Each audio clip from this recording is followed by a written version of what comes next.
BNP নেতৃত্বাধীন জোটের কল্যাণ পার্টিতে জামায়াত শিবির নেতাদের পুনর্বাসন, আরেক দল লেবার পার্টির সঙ্গেও আছে সখ্যতা। জনগণ চায় আস্থাবান সাহসী নেতৃত্ব, এবং সেটা বাংলাদেশে এখন অনেক বেশি আছে বললে ভুল হবে। মৌলিক কয়েকটা কর্মসূচিতে আমাদের একত্র হওয়ার কারণেই আমরা এটা বলতেছি। ছোট ছোট দলকে ব্যবহার করে ফায়দা লুটছে জামায়াত। তাদের পার্টির অনুষ্ঠানে যাচ্ছে, তাদের যে বক্তব্য তারা সেই সব পার্টিকে দিয়ে বলিয়ে নিচ্ছে। জামাতের এই কৌশলটাকে কখনো খাটো করে দেখা চলবে না। দেখছিলেন বিশেষ শিরোনাম সকালের সময়ে, সঙ্গে আছি আমি আফজাল হোসেন। এবার অন্যান্য শীর্ষ সংবাদ। নোয়াখালীতে সাম্প্রদায়িক হামলার ঘটনায় উঠে আসছে বিএনপি জামায়াত নেতার নাম, একাধিক আসামির স্বীকারোক্তি, প্রকৃত দোষীকে বাঁচানোর অপচেষ্টা দাবি নেতাদের। এখনো উদ্ধার করা যায়নি পাটুরিয়ায় উল্টে যাওয়া ফেরি, 17টি যানবাহনের মধ্যে তোলা গেছে মাত্র 4টি, সময় লাগবে আরও, বলছে কর্তৃপক্ষ।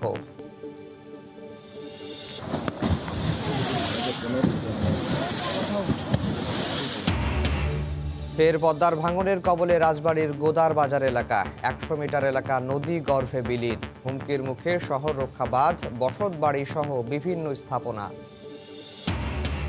প্রধানমন্ত্রীর জন্মদিন উপলক্ষে বিশেষ টিকাদান ক্যাম্পেইনের দ্বিতীয় ডোজ দেওয়া হবে আজ, ভ্যাকসিন পাবেন শুধু 28 সেপ্টেম্বর টিকাপ্রাপ্তরা।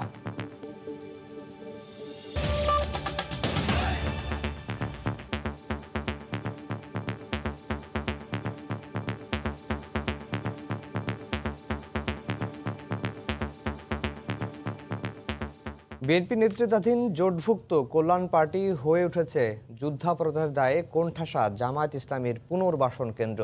দলের মহাসচিব থেকে শুরু করে কেন্দ্রীয় বিভিন্ন পদে সাবেক শিবির ও জামায়াত নেতাদের বসিয়ে দলের চেয়ারম্যান মেজর জেনারেল অবসরপ্রাপ্ত সৈয়দ মোহাম্মদ ইব্রাহিমের অজুহাত, যোগ্য লোক খুঁজে না পেয়েই জামায়াত শিবিরকে দলে টানছেন। জোটের আরেক দল লেবার পার্টি বলছে জনস্বার্থে স্বাধীনতা বিরোধী জামায়াতের সঙ্গে তাদের সখ্যতা। একে নিবন্ধন হারানো জামায়াতের রাজনীতির মাঠে অবস্থান শক্ত করার কৌশল হিসেবে দেখছেন বিশ্লেষকরা। শাকির আহমেদের রিপোর্ট। বিএনপি নেতৃত্বাধীন 20 দলীয় জোটের শরিক বাংলাদেশ কল্যাণ পার্টি। সম্প্রতি দলটির মহাসচিবের দায়িত্ব পেয়েছেন বিএনপি জামায়াত জোট সরকারের আমলে চট্টগ্রাম বিশ্ববিদ্যালয় ছাত্র শিবিরের সভাপতি আব্দুল আওয়াল মামুন, আর ভাইস চেয়ারম্যানের দায়িত্ব পেয়েছেন রাজধানীর পল্টন থানা জামায়াতের সাবেক আমির আলী হোসেন ফরাজি। দলে যুগ্ম মহাসচিব হয়েছেন চট্টগ্রাম নগর ছাত্র শিবিরের সাবেক ছাত্র কল্যাণ সম্পাদক আব্দুল্লাহ আল হাসান সাকিব। শুধু তাই নয়, কল্যাণ পার্টির প্রতিটি কর্মসূচিতেই উপস্থিত থাকেন জামায়াতের সেক্রেটারি থেকে শুরু করে প্রথম সারির নেতারা। কল্যাণ পার্টি জাতীয় এই ধরনের পার্টির মধ্যে তাদের ব্যাপক অনুপ্রবেশ করছে, তাদের পার্টির অনুষ্ঠানে যাচ্ছে, তাদের যে বক্তব্য তারা সেই সব পার্টিকে দিয়ে বলিয়ে নিচ্ছে, বা তারা পার্টির প্ল্যাটফর্ম ব্যবহার করে তারা সে বক্তব্যগুলো দিচ্ছে। তবে দীর্ঘদিন ধরে যোগ্য নেতৃত্ব খুঁজে না পাওয়ায় সাবেক শিবির নেতাকেই দলের মহাসচিবের দায়িত্ব দেয়া হয়েছে জানিয়ে দলটির চেয়ারম্যান বলছেন 4টি শর্ত পূরণ করে সবাই আসতে পারেন কল্যাণ পার্টির রাজনীতিতে। সচ্চরিত্র, মামলা নাই, বাংলাদেশি প্রজন্ম যিনি বাংলাদেশের মুক্তিযুদ্ধকে সম্মান করেন, কারণ আমি একজন মুক্তিযোদ্ধা, এতটুকুই আমাদের বাইন্ডিংস। শুধু কল্যাণ পার্টি নয়, জোট শরিক নিবন্ধনহীন লেবার পার্টিকেও ব্যবহার করছে জামায়াত। দলটির নানা কর্মসূচির ব্যানারে জামায়াতের কোনো নেতার নাম না থাকলেও এসব প্রোগ্রামে উপস্থিত হন বিভিন্ন মামলার আসামি জামায়াত নেতারা। জামাতের পাশে বসছি, আজকে মুসলিম লীগের পাশে বসছি, আজকে বিএনপির পাশে বসছি। আমাদের একটা জায়গাতে একটা মৌলিক কয়েকটা কর্মসূচিতে আমাদের একত্র হওয়ার কারণেই আমরা এটা বসতেছি। রাজনীতি বিশ্লেষকরা বলছেন জামায়াতের রাজনীতি নিষিদ্ধ করার পাশাপাশি জামায়াতের বৈদেশিক অর্থায়ন বন্ধ না করলে ছোট ছোট রাজনৈতিক দল সহ নানা গোষ্ঠীকে ব্যবহার করে ফায়দা লুটবে জামায়াত। জামাতের শক্তিকে, জামাতের এই কৌশলটাকে কখনো খাটো করে দেখা চলবে না, উপেক্ষা করা চলবে না। কল্যাণ পার্টির দলীয় প্রতীকে নির্বাচনে অংশগ্রহণের ফন্দি রয়েছে জামায়াতের, এমনটি বলছেন রাজনীতি বিশ্লেষকরা। এই রাজনীতির নেশা নিষিদ্ধ করতে হবে। শাকির আহমেদ, সময় সংবাদ, ঢাকা। নোয়াখালীতে সাম্প্রদায়িক সহিংসতার ঘটনায় গ্রেফতারকৃত আসামিদের তথ্যের ভিত্তিতেই পুলিশ তদন্ত করে ব্যবস্থা নিচ্ছে, একথা জানিয়েছেন জেলা পুলিশ সুপার। এরই মধ্যে আদালতে দেয়া একাধিক আসামির স্বীকারোক্তিমূলক জবানবন্দিতে উঠে এসেছে বিএনপি জামায়াত নেতাদের নাম। তবে বিএনপির দাবি, প্রকৃত দোষীদের বাঁচাতে তাদের হয়রানি করা হচ্ছে। নোয়াখালী প্রতিনিধি সাইফুল্লাহ কামরুলকে সঙ্গে নিয়ে জুলহাস তালুকদারের ক্যামেরায় বখতিয়ার মোন্নার রিপোর্ট। গত 13 অক্টোবর কুমিল্লায় মন্দিরে কোরআন অবমাননার ঘটনার একদিন পরই নোয়াখালীর বেগমগঞ্জ থানার চৌমুহনী পৌরসভা এলাকায় ব্যাপক সাম্প্রদায়িক সহিংসতার ঘটনা ঘটে। এই সহিংসতায় 2 জন নিহত ও আহত হন কমপক্ষে 50 জন। একই সময় 7টি স্থায়ী মন্দির ও 4টি পূজা মণ্ডপে হামলা, ভাঙচুর, অগ্নিসংযোগ ও লুটপাট চালানো হয়। অ্যাট এ টাইম অ্যাটাক করা হয়েছে এবং বিভিন্নভাবে লোক ভাগ করে দিয়ে এই অ্যাটাকটুনা করা হয়েছে এবং প্রি প্ল্যান। এই কারণে বোঝা যাচ্ছে সব জায়গাতে তাদের কাছে যেসব অস্ত্র ছিল সে অস্ত্রগুলো একই রকম অস্ত্র ছিল। বেগমগঞ্জ থানায় এ নিয়ে 11টি মামলায় এজাহার নামীয় আসামির সংখ্যা 219 জন। এদের মধ্যে গ্রেফতারকৃত রিপন আহমেদ মাহির, আরাফাত হোসেন আবির, ইব্রাহিম খলিল রাজীব, ফয়সাল ইনাম কমল ও ইমরান হোসেন নিশাত আদালতে 164 ধারায় স্বীকারোক্তিমূলক জবানবন্দি প্রদান করেন। জেলা স্বেচ্ছাসেবক দলের সহসভাপতি কমল ও নিশাতের জবানবন্দিতে বের হয়ে আসে অনেক পরিচিত নাম। তবে স্বীকারোক্তি নিয়ে প্রশ্ন তোলেন নোয়াখালী জেলা বিএনপির নেতা। ওনারা এজাহারে একটা লোকের নাম আগে থেকে বলে রাখছে, এখন সেটার যদি একটা 164 যদি ক্রিয়েট না করে তাহলে এটা প্রমাণ করতে পারবে না। তো সুতরাং সেই হিসাবে নেওয়া হচ্ছে। জেলা পুলিশ সুপারের দাবি, ঢালাওভাবে নয়, তথ্যের ভিত্তিতেই গ্রেফতার করা হচ্ছে। যাদের বিরুদ্ধে অভিযোগ পাচ্ছি, তথ্য যাচাইয়ের জন্য হোক অথবা অভিযোগের জন্য হোক তাদেরকে আনছি এবং আমরা জাস্টিফাই করছি। যাদের সংশ্লিষ্ট পাচ্ছি তাদেরকেই কিন্তু আমরা গ্রেপ্তার দেখাচ্ছি এবং আমরা কোর্টে চালান করছি। জেলার বিভিন্ন মন্দির ও পূজা মণ্ডপে হামলার ঘটনায় এ পর্যন্ত 7 থানায় 29 মামলায় এজাহার নামীয় 410 ও অজ্ঞাত প্রায় 9000 জনকে আসামি করা হয়। এজাহার নামীয় 64 সহ গ্রেপ্তার হয় 212 জন। বখতিয়ার মুন্না, সময় সংবাদ, নোয়াখালী। অন্য প্রসঙ্গ, একদিন হতে চললেও এখনও উদ্ধার করা যায়নি মানিকগঞ্জের পাটুরিয়ায় উল্টে যাওয়া 50 বছরের পুরানো ফেরি শাহ আমানত। শুরু হয়েছে দ্বিতীয় দিনের উদ্ধার অভিযান। এ বিষয়ে সর্বশেষ খবর জানাতে আমাদের সঙ্গে যুক্ত হচ্ছেন রিপোর্টার মোহাম্মদ ইউসুফ আলী। ইউসুফ, আফজাল, এই যে আসলে 20 ঘন্টা অতিবাহিত হয়ে গিয়েছে, এখনো পদ্মায় 5টি ট্রাক ভেসে রয়েছে। যদিও বিআইডব্লিউটিসি, টিএ এবং উদ্ধারকারী যে সংস্থাগুলো রয়েছে যেমন ফায়ার সার্ভিস, তো কোস্ট গার্ড, তারা কিন্তু শনাক্ত করেছে এবং সেগুলোকে আটকিয়ে রেখেছে। অন্যদিকে আমি যদি বলি, এই মুহূর্তে এই যে ফেরিটি ডুবেছে আমানত শাহ, সেটার ভিতরে কিন্তু 5টি ট্রাক রয়েছে এবং 10 থেকে 12টি মোটর বাইক এখনো আটকে রয়েছে। তবে উদ্ধার কাজের কথা যদি বলি, উদ্ধার কাজ শুরু করার কথা ছিল সকাল 7:30টার দিকে, এখনো কিন্তু সেটা উদ্ধার করা সম্ভব, মানে উদ্ধার কাজ শুরু করা সম্ভব হয়নি। তবে এটা ফায়ার সার্ভিসের 2টি ইউনিট এসেছে এবং উৎসব জনতাও কিন্তু এই যে বড় একটি ঘটনা দেশের মধ্যে যে ফেরি দুর্ঘটনা, এটা দেখার জন্য তারা কিন্তু আসছে এবং দেখে অনেকে চলে যাচ্ছে।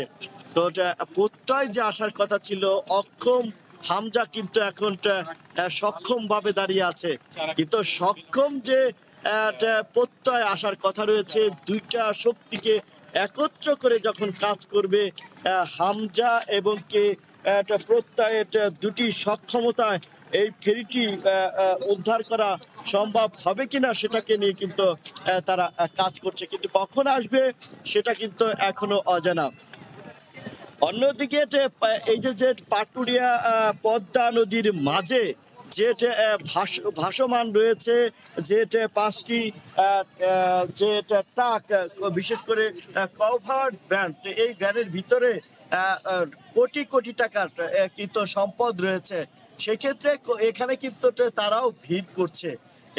এখানে যদি বলি তো কয়েক কোটি টাকার কিন্তু ক্ষতি হয়েছে শুধু ব্যবসায়ীদের, তারাও কিন্তু নিঃস্ব হয়ে যাচ্ছে।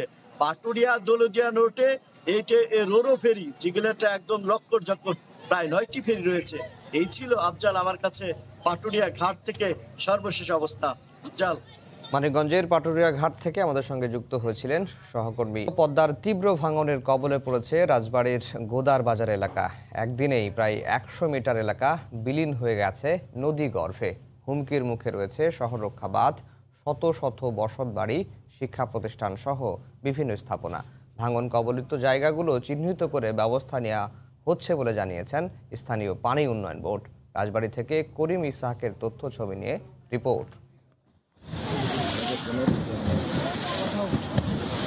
প্রতি বছরই নদী ভাঙনে বিলীন হয় রাজবাড়ীর পাংশা, কালুখালী, সদর ও গোয়ালন্দের ফসলি জমি, শিক্ষা প্রতিষ্ঠান সহ বিভিন্ন স্থাপনা। 2018 সালে 376 কোটি টাকা ব্যয়ে সদর উপজেলায় পদ্মার ডানতীর রক্ষা প্রকল্পের কাজ শুরু হয়, যা চলতি বছরের জুনে শেষ হয়। এরপরও থেমে নেই ভাঙন। 2 মাসে প্রায় 1,500 মিটার এলাকা নদী গর্ভে বিলীন হয়েছে। যে কোনো মুহূর্তে শহর রক্ষা বেড়ি বাড়তিও বিলীন হওয়ার শঙ্কায় স্থানীয়রা। সামান্য একটু জায়গা নিয়ে মানুষ আছে আশ্রয় নিয়ে, এই জায়গাটা যদি ভেঙে যায় তাহলে পরে এইসব মানুষ কোথায় যাবো?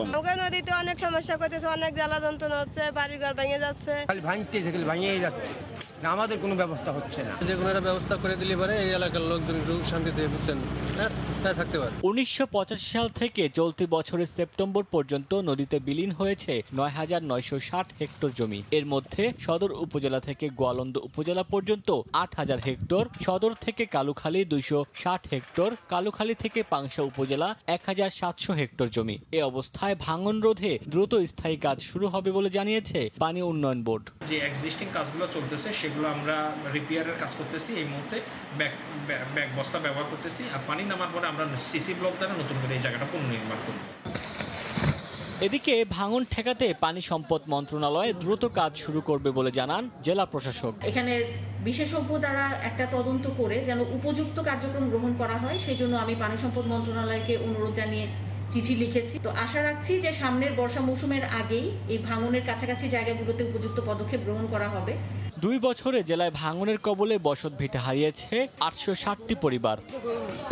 প্রধানমন্ত্রী শেখ হাসিনার জন্মদিন উপলক্ষে বিশেষ গণটিকাদান ক্যাম্পেইনের দ্বিতীয় ডোজ দেওয়া হবে আজ। গত 28 সেপ্টেম্বর গণটিকাদান কর্মসূচির আওতায় যারা টিকা নিয়েছিলেন আজ শুধু তাদের ভ্যাকসিন দেওয়া হবে বলে জানিয়েছে স্বাস্থ্য অধিদপ্তর। বিশেষ এই টিকাদান কর্মসূচিতে 82 লাখেরও বেশি মানুষ সিনোফার্মের টিকার প্রথম ডোজ পেয়েছিলেন।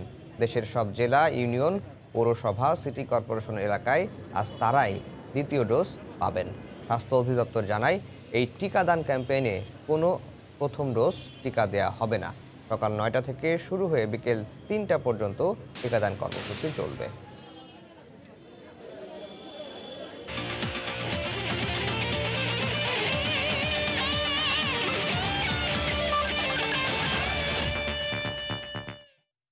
বিশ্বকাপের সুপার 12-এ বাংলাদেশ দলের টানা 2 পরাজয়ে হতাশ প্রবাসী বাঙালিরা। নিজেদের কাজকর্ম রেখে এত দূরে খেলা দেখতে এসে এমন পারফরমেন্সে ক্ষুব্ধ প্রতিক্রিয়া জানান তারা। আবুধাবি থেকে খলিলুর রহমানের ক্যামেরায় নিয়ন মোহামিনের রিপোর্ট। খেলার তখনও বাকি ছিল অনেকটা, কিন্তু শেখ জায়েদ স্টেডিয়ামের ভেতর থেকে দল বেঁধে বের হয়ে আসছিলেন দর্শকরা। প্রথম দর্শনে মনে হচ্ছিল ইংল্যান্ড জিততে থাকায় হয়তো তাদের সমর্থকরা ফিরে যাচ্ছেন তুষ্ট হৃদয়ে, কিন্তু সামনে যেতেই দেখা গেল মাথায় এবং বুকে লাল সবুজের পতাকা বেঁধে হতাশ মনে স্টেডিয়াম এলাকা ছাড়ছেন টাইগার ভক্তরা। সবার চোখে মুখেই ছিল হতাশা। শহর থেকে এত দূরে এসে এমন বাজে পারফরমেন্স দেখতে হওয়ায় ছিল প্রচণ্ড ক্ষোভ। তাদের কোনো দিতার মতো কোনো প্ল্যান ছিল না, তারা এভাবে খেলতে মানে যেমন কি বাংলাদেশের যতগুলো সাপোর্টার আছে সবগুলোকে হতাশ করে দিছে। প্রথম অবস্থায় যে খেলা দেখছি আমরা ওইটা আশানুরূপ নয়, ব্যাটিং ভালো ছিল না। দলের অধিনায়কত্ব থেকে শুরু করে একাদশ নির্বাচন সবকিছু নিয়েই আপত্তি জানিয়েছেন সমর্থকরা। লিটনকে দিনের পর দিন সুযোগ দেয়া নিয়েও রয়েছে তাদের বিস্তর প্রশ্ন। ক্যাপ্টেন্সি আছে, এখানে কিছু ভুল আছে। নাসুম ভালো বল করছে, নাসুমকে কেন দিল না পরের ওভার? নিয়ে আসছে অন্য একটা বোলার, ও মাইর খাইতেছে। ক্যাপ্টেন্সি প্লাস খেলোয়াড় যে যারা নির্ধারণ করে করে এটা সব মিলিয়ে মানে আমরা অনেক হতাশ, আমরা বিশেষ করে এই একাদশটাকে নিয়ে। আজকেও খারাপ খেলছে, আমরা চাই না নেক্সট ম্যাচে ওকে আর দেখতে চাই না, আমরা চাই ভালো অন্য কোনো প্লেয়ার আসুক। সবাই যে শুধু ক্ষোভ প্রকাশেই সীমাবদ্ধ ছিলেন তা কিন্তু নয়, কেউ কেউ দিয়েছেন সমাধানও, চেয়েছেন যে কোনো মূল্যে নিয়ে আসা হোক তামিমকে। তামিম থাকলে আজকে ওপেনারের এই অবস্থা হতো না। তামিম যদি একটা ম্যাচ যদি কোনোভাবে সম্ভব হয় তামিমকে আনা যায়, তাহলে দেখবেন যে খেলাটা অন্য ধরনের হতে পারে। এত হতাশার পরও কিন্তু তারা ভেঙে পড়েননি। আশা করেছেন উইন্ডিজের বিপক্ষে তাদের জয় উপহার দিতে পারবে সাকিব মুশফিকরা। নিয়ন মোহাইমিন, সময় সংবাদ। 500 মেট্রিক টন নৌজনের নৌযান বিক্রি হয়েছে মাত্র 76 লাখ টাকায় খুচরা বাজারে, যার মূল্য 2 কোটির ওপরে। সচল দুটি জাহাজকে অচল দেখিয়ে বেশ কিছু নৌযান নিলাম প্রক্রিয়ার অভিযোগ উঠেছে। এই প্রক্রিয়ার মধ্য দিয়ে বালাসী বাহাদুরাবাদ রুটের পুরো কার্যক্রম গুটিয়ে ফেলার আয়োজন করেছে রেলওয়ের মেরিন বিভাগ। গাইবান্ধা থেকে হেদায়েতুল ইসলাম বাবুর রিপোর্ট, ছবি তুলেছেন আতাউল হক সাগর। 20 বছর ধরে বন্ধ বালাসী বাহাদুরাবাদ রুটে রেলওয়ে ফেরি ও যাত্রী পারাপার। দীর্ঘদিনেও নৌরুটটি চালুর কোনো উদ্যোগ নেই। অন্যদিকে মেরামতের অভাবে ফুলছড়ি উপজেলার বালাসীঘাটে অযত্ন অবহেলায় কার্যক্ষমতা হারিয়েছে নৌযানগুলো, দাবি সংশ্লিষ্টদের। বহুদিন হলে মেরামত হচ্ছে না, একটা ডুবে গেলে তো কোটি কোটি টাকা ধ্বংস, সরকারের লস। কয়েক মাস আগে 76 লাখ টাকায় বিক্রি করা হয় 500 মেট্রিক টন ওজনের নৌযান G1। খুচরা বাজারে 42 টাকা ধরে, যার বাজার মূল্য দাঁড়ায় 2 কোটি 10 লাখ টাকা। তারও আগে বিক্রি হয়েছে ইশাখা, মীর জুমলা সহ 7টি জাহাজ, 3টি বার্জ ও একটি কারখানা। এবার জাহাজ বাহাদুর শাহ ও তিতুমির ছাড়াও ওয়াগন ফেরি, বার্জ সহ 3,500 মেট্রিক টন ওজনের নৌযান নিলাম প্রক্রিয়া শুরু করেছে রেলওয়ের মেরিন বিভাগ। 15 সাল পর্যন্ত কিন্তু ওয়াগনও আসতো, নাব্যতা সংকটের কারণে এই রুটটাও বন্ধ। আলটিমেটলি আমাদের রেলওয়ে ডিসিশন নিচ্ছে যে বিলুপ্ত করে দিতে, যে এই বিষয়ে সারপ্লাসটা করা হয়ে গেছে। সবগুলো জাহাজ বিক্রয় প্রক্রিয়াধীন আছে, টেন্ডার ফর্ম করা হয়েছে। আবারও সচল যানবাহনগুলো বিক্রি করার একটা পায়তারা করছে এবং এই নৌবন্দরটি বন্ধ করার তাদের একটা মহল সক্রিয় আছে। অন্যদিকে অচল দেখিয়ে নিলাম প্রক্রিয়া শুরু করলেও বাহাদুর শাহ ও তিতুমির জাহাজ দুটি এখনো সচল বলে দাবি রেলওয়ের কর্মচারী ও স্থানীয়দের। তিতুমিরও হয় এবং বাহাদুর শাহ হয়, স্টার্ট করে আমরা ঘুরেন দিয়ে দেখে যে ঠিক আছে কিনা। অচল হলে তো স্টার্ট নেবে না, আমি তো দেখি মুখ স্টার্ট নেয় মাঝে মধ্যে ঘুরে। 1938 সালে ফুলছড়ির তিস্তামুখ ঘাট থেকে দেওয়ানগঞ্জের বাহাদুরাবাদ ঘাট পর্যন্ত রেলওয়ে ফেরি, যানবাহন ও যাত্রী পারাপার শুরু হয়।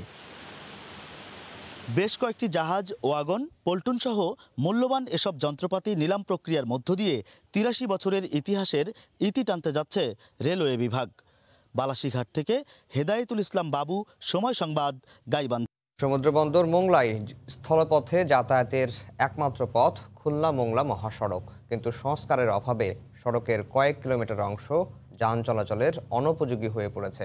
অবিলম্বে সড়কটি সংস্কারের দাবি বাগেরহাটবাসীর।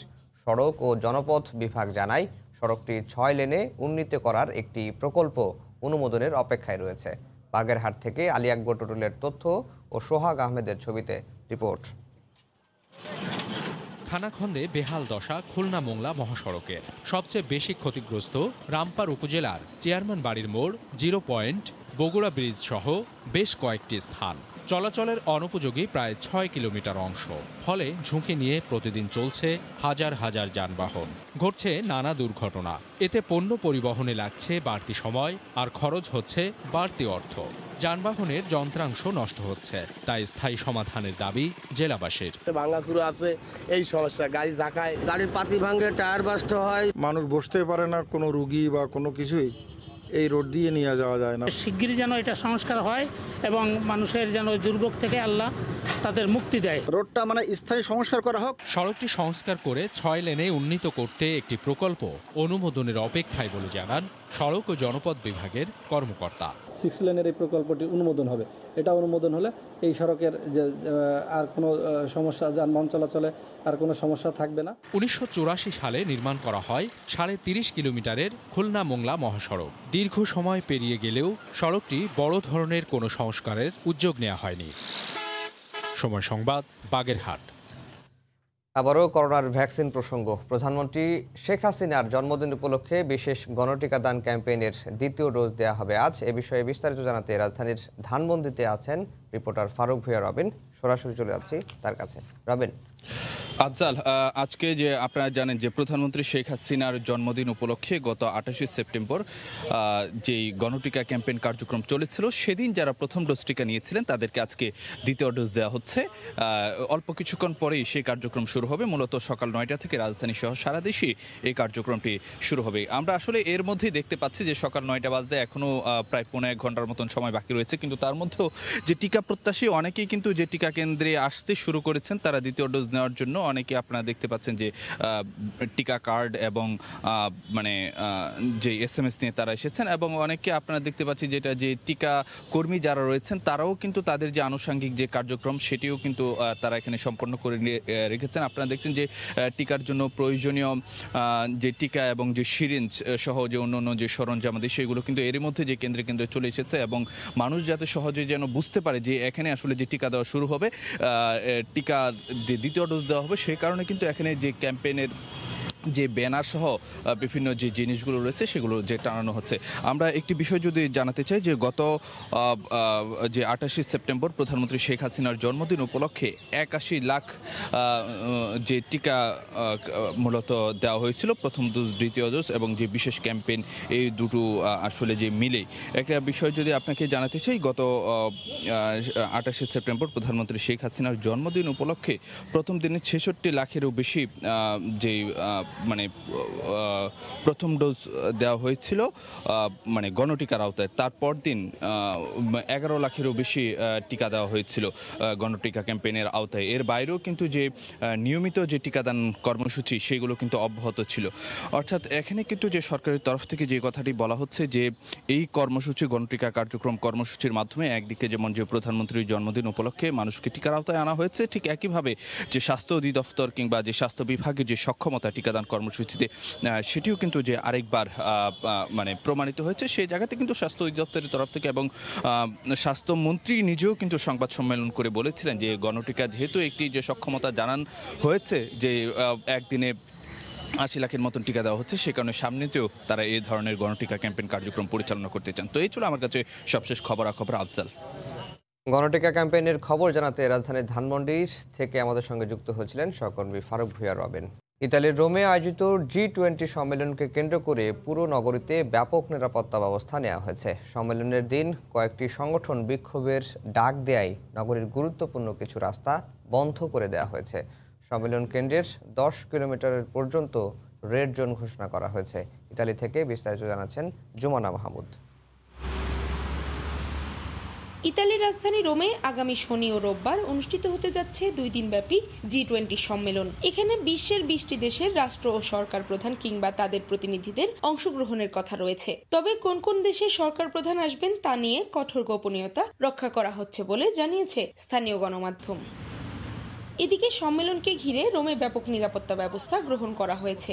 আশপাশের এলাকায় সীমিত করা হয়েছে যান চলাচল। শহরের বিমানবন্দরে নিরাপত্তা ব্যবস্থা জোরদার করা হয়েছে। আমন্ত্রিত অতিথিরা নামবেন সেনা নিয়ন্ত্রিত চাম্পিনো বিমানবন্দরে। এই সম্মেলনকে কেন্দ্র করে বেশ কয়েকটি সংগঠন রাজধানী রোমে বিক্ষোভ সমাবেশ করার অনুমতি পেয়েছে। যদিও এসব সমাবেশ হবে গ্রিন পাস বিরোধী। বিক্ষোভ সমাবেশের কারণে নগরীর গুরুত্বপূর্ণ বেশ কিছু সড়ক এরই মধ্যে বন্ধ করে দেয়া হয়েছে। আসন্ন G20 সম্মেলনে অংশগ্রহণকারী দেশগুলোর অর্থনৈতিক উন্নয়নে গুরুত্বপূর্ণ সিদ্ধান্ত আসতে পারে। এতে করোনা মহামারীতে ক্ষতিগ্রস্ত দেশগুলোকে আর্থিক সহায়তা দেওয়ার আলোচনা হতে পারে। ইতালি, ফ্রান্স, জার্মানি, যুক্তরাষ্ট্র সহ বিশ্বের 20টি গুরুত্বপূর্ণ দেশ অংশ নিচ্ছে সম্মেলনে। পর্যবেক্ষকরা বলছেন এই 20টি দেশের সম্মেলন খুবই গুরুত্বপূর্ণ। সম্মেলনকে ঘিরে ক্ষোভ বিক্ষোভ যাই থাকুক না কেন, এখান থেকে এই অংশগ্রহণকারী দেশগুলো তাদের অর্থনীতির ইতিবাচক সিদ্ধান্ত নিতে সক্ষম হবে। ইতালির রোম থেকে জুমানা মাহমুদ, সময় সংবাদ। উইকিলিক্সের প্রতিষ্ঠাতা জুলিয়ান অ্যাসাঞ্জকে যুক্তরাষ্ট্রের হাতে তুলে দেওয়ার নিষেধাজ্ঞার বিরুদ্ধে লন্ডন আদালতে আপিল করবে দেশটি। চলতি বছর জানুয়ারিতে অ্যাসাঞ্জকে যুক্তরাষ্ট্রের হাতে তুলে দেওয়ার সিদ্ধান্তের বিরুদ্ধে নিষেধাজ্ঞা দিয়ে রুল জারি করেছিলেন লন্ডনের একটি আদালত। তার মানসিক স্বাস্থ্যের বিষয়টি বিবেচনা করেই ওই রায় দেন বিচারক। 2010 সালে পেন্টাগন ও মার্কিন পররাষ্ট্র মন্ত্রণালয়ের লাখ লাখ নথি ফাঁস করে আলোড়ন তুলেছিলেন উইকিলিক্স প্রতিষ্ঠাতা জুলিয়ান অ্যাসাঞ্জ। ওই ঘটনার পর থেকেই অ্যাসাঞ্জ যুক্তরাষ্ট্রে তার প্রত্যর্পণ ঠেকাতে 2012 সাল থেকেই আশ্রয় নেন লন্ডনের ইকুয়েডর দূতাবাসে। দীর্ঘ 7 বছর সেখানে গৃহবন্দী থাকার পর 2019 সালের 11 এপ্রিল দূতাবাস ভবন থেকে তাকে গ্রেফতার করে লন্ডন পুলিশ। একই সঙ্গে তাকে 50 সপ্তাহের কারাদণ্ডাদেশ দেন আদালত। এরপর থেকেই যুক্তরাজ্যের বেলমার্শ কারাগারে রয়েছেন অ্যাসাঞ্জ। অগ্নি দুর্ঘটনার সঙ্গে সঙ্গে একদিকে যেমন জরুরি সেবাদাতাদের খবর পাঠাবে, তেমনি আগুন নেভাতে স্বয়ংক্রিয়ভাবে কাজ শুরু করবে। মুজিব নির্বাণল 71 নামের এমন একটি ফায়ার ফাইটার সিস্টেম তৈরি করেছেন বেসরকারি প্রতিষ্ঠানের কর্মরত এক যুবক। প্রযুক্তিবিদরা বলছেন, সঠিক পৃষ্ঠপোষকতা পেলে দেশি বিদেশি বাজারে দখল করার সম্ভাবনা রয়েছে মুজিব নির্বাণলের। কামরুল হাসান সবুজের রিপোর্ট। দুর্ঘটনামুক্ত নিরাপদ একটি আগামীর জন্য কাজ করছেন প্রকৌশলী জাকারিয়া। পড়াশোনা আর বেসরকারি প্রতিষ্ঠানে চাকরির পাশাপাশি 8 বছরের গবেষণায় তিনি তৈরি করেছেন মুজিব নির্বাণল 71। অগ্নি দুর্ঘটনা ঘটলে ধোঁয়া ও আগুনের সঠিক উৎস জানিয়ে স্বয়ংক্রিয়ভাবে ফায়ার সার্ভিস সহ জরুরি সেবাদাতাদের খবর পাঠাবে সমন্বিত এই সিস্টেমটি। সেই সঙ্গে নিজে থেকে শুরু করবে আগুন নেভানোর কাজ। আমার যে গবেষণা সেটাতে আমি এই দুইটা জিনিসকে সলভ করতে সক্ষম হয়েছি। যেইখানে ফায়ার হবে সেই রুমের পাওয়ার বন্ধ করে দেয়া, এক্স্যাক্টলি কোন লোকেশন থেকে ফায়ারটা হচ্ছে, এটা কি শর্ট সার্কিট দিয়ে হয়েছে নাকি ন্যাচারাল থেকে হয়েছে, সেটা আপনি জানতে পারতেছেন। প্রযুক্তিবিদরা বলছেন, সহজলভ্য উপাদানে তৈরি মুজিব নির্বাণল 71 অগ্নি নির্বাপনে বেশ কার্যকরী। উপযুক্ত পৃষ্ঠপোষকতা পেলে সহজেই বাণিজ্যিকভাবে এটি উৎপাদন করা সম্ভব। যেটা তৈরি করা হয়েছে এটা কিন্তু একেবারেই ফাংশনাল, কার্যকরী। টার্গেটেড মার্কেট ধরে যদি এই পণ্যটাকে আরেকটু কাস্টমাইজ করা যায় তাহলে কিন্তু এটা একটা বড় ভবিষ্যৎ আছে। আমরা যদি স্বল্প মূল্যে তৈরি করতে পারি তাহলে এটা একটা রপ্তানির সুযোগ আছে। এরই মধ্যে আর্থিক সহযোগিতা নিয়ে প্রাথমিক পর্যায়ে থাকা এই প্রযুক্তি পণ্যের উন্নয়নে পাশে দাঁড়িয়েছে সরকার। বাণিজ্যিক উৎপাদনে যেতেও কাজ চলছে বলে জানালেন তথ্য ও যোগাযোগ প্রযুক্তি বিভাগের জ্যেষ্ঠ সচিব। আমাদের ডিমান্ড আছে, জনগণের কাছে এই ধরনের ডিভাইসের ডিমান্ড আছে। সে যত ধরনের সাপোর্ট চাইবে তার এটাকে আরও উপরের দিকে নিয়ে যাওয়ার জন্য আমরা তার সঙ্গে থাকবো। কারণ আমরা অনেকগুলো উদ্যোগ দেখেছি একটা পরিণত পর্যায়ে যে সে কিন্তু ইন্ডাস্ট্রির সাপোর্ট পাচ্ছে না। তো এই জায়গায় কিছু কাজ করছি আমরা। যথাযথ প্রক্রিয়া অনুসরণ ছাড়া বড় কোনো প্রতিষ্ঠান যেন এমন সব উদ্ভাবনের বাণিজ্যিক উৎপাদনে যেতে না পারে, এই বিষয়টি নিশ্চিত করতে সরকারের নজরদারি বাড়ানোর তাগিদ প্রযুক্তি সংশ্লিষ্টদের। কামরুল হাসান সবুজ, সময় সংবাদ, ঢাকা। সুনামগঞ্জের বিশ্বম্ভরপুরে গড়ে তোলা পর্যটন কেন্দ্র পাহাড় বিলাস ও হাওর বিলাসে ভিড় করছেন দর্শনার্থীরা। হাওর, পাহাড় আর মনোমুগ্ধকর প্রকৃতির ছোঁয়া পেতে প্রতিদিনই বিকেল থেকে সন্ধ্যা পর্যন্ত শত শত পর্যটকের পদচারণায় মুখর হয়ে ওঠে স্পটগুলো। হিমাদ্রি শেখর ভদ্রের তথ্য ও এবাদুল হক রুজেলের ছবি নিয়ে রিপোর্ট। পর্যটন কেন্দ্র পাহাড় বিলাস, এটি বিশ্বম্ভরপুরের চেচনবিল এলাকায় গড়ে তোলা হয়েছে। আর খচার হাওরের তীরে গড়ে তোলা হয়েছে পর্যটন স্পট হাওর বিলাস। এসব স্পটে রয়েছে দোলনা, ক্যাফে, গোল ও ত্রিকোণ টেবিল সহ শিশুদের খেলাধুলার উপযোগী বিভিন্ন রাইড। দৃষ্টিনন্দন এসব স্পটে পরিবার পরিজন নিয়ে সময় কাটাতে ছুটে আসেন পর্যটকরা। খুবই ভালো লাগছে, আসার সময় অনেক সুন্দর সুন্দর ফুল দেখেছি, কাশফুলের বাগান, পাহাড়, তারপরে আবার পাশে যে আপনার এই যে সবজিগুলো যে চাষ করছে এগুলো দেখতে ভালো লাগতেছে। আবহাওয়াটা খুব ভালো, গাছগাছালি আছে বা পরিবেশটা সুন্দর আছে। হাওড় আমার খুব ভালো লাগছে, এখানে প্রাকৃতিক সৌন্দর্য খুবই সুন্দর। এছাড়া কারেন্টের বাজার এলাকায় বোয়াল চত্বর ও পলাশ বাজারে গোল চত্বর নির্মাণ করায় শহরের সৌন্দর্য বেড়ে গেছে কয়েক গুণ। হাওরের উপরে একটা ব্রিজ সৃষ্টি করা হয়েছে, এখানে খুব মনোরম পরিবেশ আছে। হাওরের যে পরিপূর্ণ সৌন্দর্য আমরা উপভোগ করেছি। পর্যটন ব্যবসাকে এগিয়ে নিতে পর্যটন কেন্দ্রগুলোকে সম্প্রসারণ সহ নানামুখী উদ্যোগের কথা জানালেন উপজেলা নির্বাহী কর্মকর্তা। হাওর বিলাসের পাশে একটি ক্যাফে করা হয়েছে, আরো কিছু চত্বর, এখানে 3-4টা চত্বর আমরা করেছি। আরো কয়েকটা জায়গায় আমরা বসার ব্যবস্থাপনা করেছি। এর ফলে এখানে প্রচুর মানুষ আসা শুরু হয়েছে। বিভিন্ন জেলা থেকে মানুষজন এখানে আগমন করছে। সুনামগঞ্জ জেলা সদর থেকে বিশ্বম্ভরপুর 20 কিলোমিটার দূরে সীমান্ত ঘেঁষা একটি উপজেলা। সময় সংবাদ, সুনামগঞ্জ।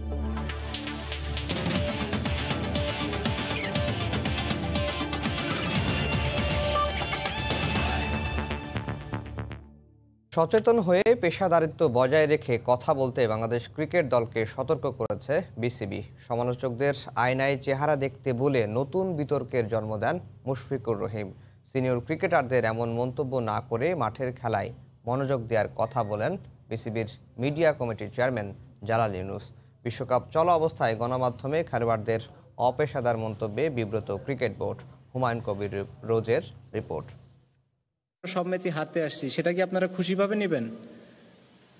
নীলের পর থেকে আমরা এটা বলতেও পারি। আর যারা এরকম কথা বলে থাকেন তারা নিজেদের মুখটা একটু আয়নায় দেখা উচিত, কারণ তারা বাংলাদেশে ফরে খেলে না, ফরে খেলে আমরা প্লেয়াররাই খেলি। সাকিবের পর মুশফিকের এমন অপ্রত্যাশিত মন্তব্যে সামাজিক যোগাযোগ মাধ্যমে ট্রল হচ্ছে, উঠেছে সমালোচনার ঝড়। ভারতের কিংবদন্তি সচিন টেন্ডুলকার যেখানে 100 কোটিরও বেশি মানুষের চাপ নিয়ে খেলতেন, সেখানে বাংলাদেশ ক্রিকেট দল কেন সমালোচনা পেশাদারিত্বের সাথে নিতে পারছে না? এ নিয়েই প্রশ্ন তুলেছেন ক্রিকেট বিশ্লেষকরাও। গণমাধ্যমে সিনিয়র ক্রিকেটারদের বক্তব্যগুলো কানে গেছে ক্রিকেট বোর্ডের, যা বিব্রত করেছে বিসিবিকেও। চেহারা আয়নায় দেখতে বলেছে একজন প্লেয়ার, আমার ওদিকে কনসেন্ট্রেট না করাটাই ভালো। Definitely it's embarrassing for us also, সবার জন্য। আমরা চাই না তারা ওরকম একটা পাবলিক প্লেসে গিয়ে তারা এইভাবে কমেন্ট করুক। সাকিব মুশফিক শুধুই নন, সুপার 12 নিশ্চিতের পর বিসিবির সভাপতির বক্তব্যেও আবেগপ্রবণ হয়ে পড়েছিলেন অধিনায়ক মাহমুদুল্লাহ, যার প্রেক্ষিতে বোর্ড প্রধান পাল্টা হুঁশিয়ারি দিয়েছিলেন সিনিয়র ক্রিকেটারদের। সমালোচনার মাধ্যমে যদি কেউ কাউকে ছোট করে ফেলে তো তখন ওইগুলো খুব খারাপ লাগে। অনেক কোশ্চেন এসেছে regarding our strike rate, our 3 senior player strike rate and all this things. এইটা যদি মনে করে যে না আমরা যাই করি কেউ কিছু বলবে না, এটা ভুল। এটা প্রশ্নই ওঠে না। আবার ভুল করলে আবার বলা হবে। বাংলাদেশের মাঠের ক্রিকেটের ফলাফল মুদ্রার উল্টো পিঠে। এমন অবস্থায় বিশ্ব মঞ্চে 22 গজের ক্রিকেটের বাইরে গণমাধ্যমে সচেতন হয়ে কথা বলার নির্দেশ ক্রিকেট বোর্ডের। আমাদের সিনিয়র মিডিয়া ম্যানেজার আছেন রাবিদ ইমাম, আমার মনে হয় আমরা অলরেডি তার সাথে আলাপ করেছি যাতে প্লেয়াররা যাতে ওইসব এই ধরনের কোনো কমেন্ট থেকে যাতে বিরত থাকেন। হুমায়ুন কবির রোজ, সময় সংবাদ, ঢাকা। সকালের সময়ের শীর্ষ সংবাদ জানিয়ে দিচ্ছি আরেকবার। বিএনপি জোটের কল্যাণ পার্টিতে জামাত শিবির নেতাদের পুনর্বাসন, লেবার পার্টির সঙ্গেও সখ্যতা। ছোট ছোট দলকে ব্যবহার করে ফায়দা লুটছে জামায়াত, বলছেন বিশ্লেষকরা। এখনো উদ্ধার করা যায়নি পাটুরিয়ায় উল্টে যাওয়া ফেরি। 17টি যানবাহনের মধ্যে তোলা গেছে মাত্র 4টি, সময় লাগবে আরও, বলছে কর্তৃপক্ষ।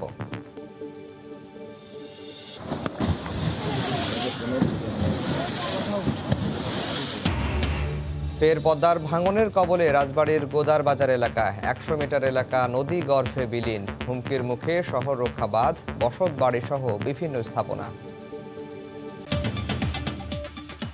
এই ছিল সকালের সময়, সঙ্গে থাকুন সময়ের।